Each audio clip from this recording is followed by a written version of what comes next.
Kontrolli I lartë I shtetit ka evidentuar një sër problematikash të theksuara në aktivitetin e Inspektoratit Kombëtar të Mbrojtjes së Territorit, sipas raportit të auditimit për periudhën 2020-2024. Një nga mangësitë kryesore lidhet me kuadrin ligjor, ku ligji për inspektimin dhe mbrojtjen e territorit nuk përcakton afate konkrete për ekzekutimin e vendimeve për prishjen e ndërtimeve pa leje, duke lënë si kriter të vetëm zbatimin e menjëhershëm, çka në praktikë ka sjell vonesa dhe moszbatim. Auditimi konstaton gjithashtu dobësi të theksuara në administrimin e punës së brendshme.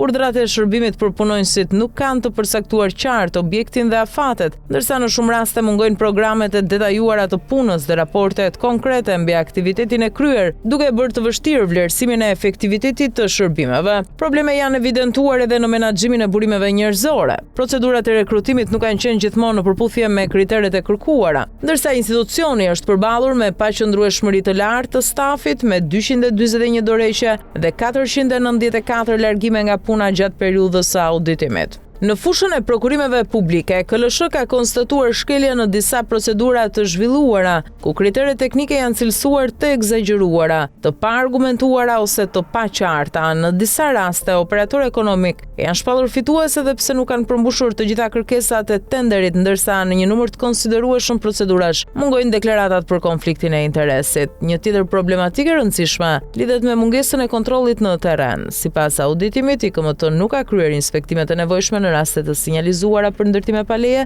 ndërsa në shumë raste nuk janë mbajtur proces verbalet përkatëse dhe nuk janë ndjekur procedurat për pezullim, prishje apo gjobitje. Edhe kur janë marrë vendime për prishje, një pjesë e tyre kanë mbetur të pazbatuara. Po ashtu janë konstatuar mangësi në ndjekjen e masave ndëshkuese, ku nuk janë kryer kontrolle pasuese, nuk janë ndjekur procedurat për ekzekutimin e gjobave dhe në disa raste nuk janë ndërmarrë hapa për fillimin e procedimeve penale, edhe kur janë konstatuar elementë të veprës ndërtimi I paligjshëm. Nga ana financiare, raporti evidenton detyrimet konsiderueshme për institucionin. Deri në fund të vitit 2024, detyrimet arrin në mbi 1 miliard lek, përfshirë dëmshpërblime nga vendime gjyqësore dhe shpenzime të tjera, duke rënduar buxhetin e shtetit. Një pjesë e këtyre detyrimeve lidhen me largime të padrejta nga puna, të cilat janë rrëzuar nga gjykatat. KLSH thekson se në disa raste IKMT nuk ka ndjekur procedurat ligjore për mbrojtjen e interesave të tij në gjykat, duke mos ankimuar vendime ose duke I ankimuar jashtë afateve, çka ka sjell pasoja financiare për institucionin. Raporti nënvizon nevojën për përmirësim të menjëhershëm të procedurave administrative, forcim të kontrollit në terren dhe rritje të transparencës në prokurime, me qëllim rritjen e efektivitetit në luftën kundër ndërtimeve të kundraligjshme.